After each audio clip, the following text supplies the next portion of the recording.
Hey, what's up guys? Recently, I got my hands on the iPhone 6s and I thought I will make a tips and tricks video to help all the new iOS users and advanced users, as this video will help you to learn more about the iPhone and the iOS 9. So let's get started. Starting with the features that are new to the iPhone 6s. First is 3D touch. Now you can force touch on any app icons, emails, messages or photos to bring up a quick preview or quick options. Like for camera, you have options to quickly take a selfie, record slow-mo and more. For emails, you have inbox, compose a new mail, search email and more. Similarly, we have force touch features for other apps as well.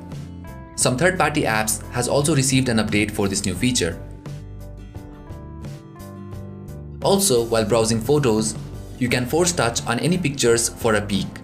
And while peeking, you can slide the preview up for other options like copy, share or delete. Same goes for the emails. You can force touch on any email messages for a peek and then slide it up for these options. While peeking, you can slide right to mark it as read or slide left to delete that email. You can use 3D touch to switch between applications.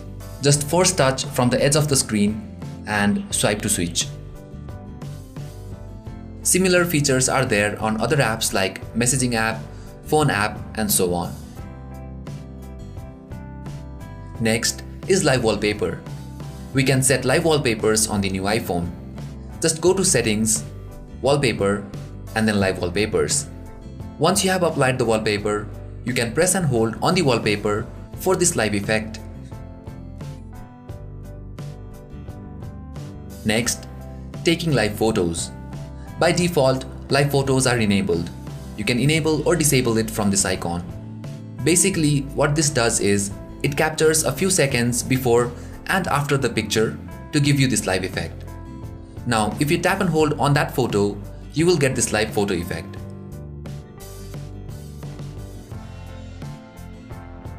You can also apply live photos as your live wallpapers. Now let's get to the basics. Sometimes apps are not updated for the latest OS, or you may face a crash on different applications. So there is a way to force close an app rather than to restart the phone.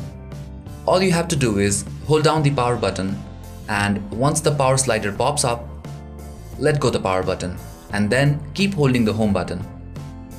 This will force close any app that is actively running. Next, it's soft reset. Sometimes the touch or the screen does not respond, so you can opt for soft reset. Just hold down the power button and the home button at the same time until you see the Apple logo.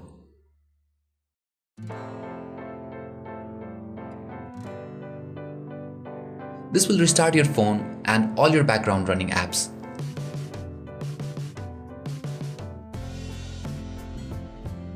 Next, ringtone and notification volume won't be affected by the volume keys. By default, while decreasing the media volume, you will decrease the ringer volume as well. So to skip that, go to settings, sounds, and here you have an option called change with buttons. Turning this off will keep your ringtone and your alert tone on the desired volume and won't change when you press the volume keys. Next, display message timings.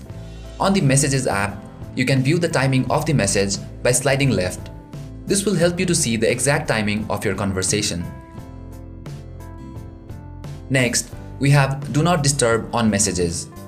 If you are annoyed by some text messages like offers from your carriers or other senders, you can turn on the Do Not Disturb mode by going on to Details and then turn on the Do Not Disturb for this sender. Doing this will only show the notification count but will not alert you.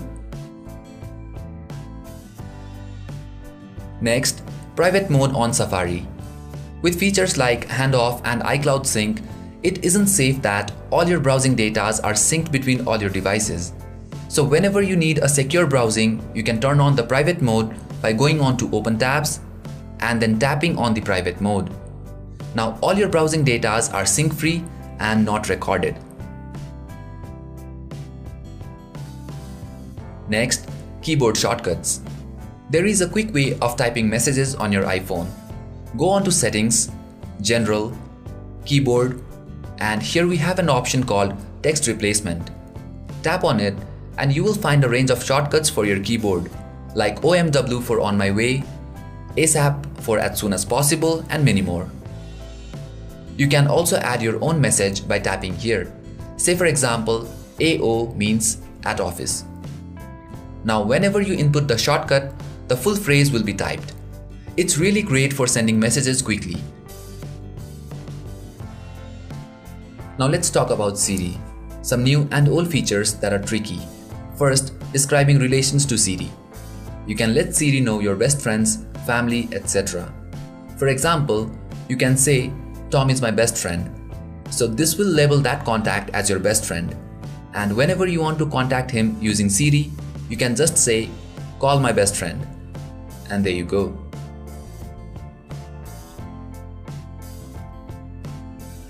Similarly, you can assign your relatives, colleagues, etc. Second is music detection. You can activate Siri and ask what's playing. Then the Siri will detect the song that is playing nearby. Next, it's system settings. If you didn't already knew, you can have Siri perform certain actions like you can tell it to turn on and off the airplane mode, Bluetooth, Wi-Fi, etc. Also, this command works for increasing and decreasing the brightness, volume, etc. Next is accessibility. There are a lot of features that will help you to get most out of your iPhone. Go on to Settings, General, and under Accessibility, you have different options here. I will point out the ones that are important. First, we have Speech. You have got two different options on Speech. The first one is Speak Selection. That is, whenever you select a word, sentence, or a paragraph, you will get an option to make your iPhone speak the selected text. Similarly, Speak Screen will read the entire text from the screen. This can be very handy if you want your iPhone to read your emails or documents out loud. You also have options to choose voices, speaking rate, etc.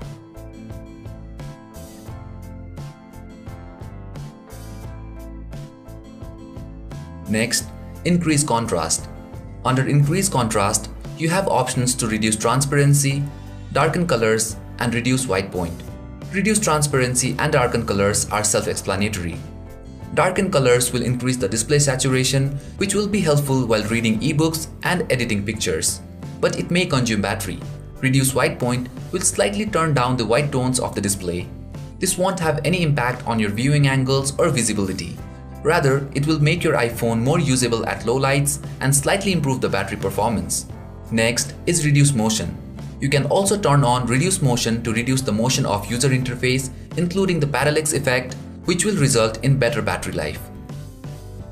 Next we have is 3D Touch. From here, you can turn on and off the 3D Touch, as well as adjust its sensitivity.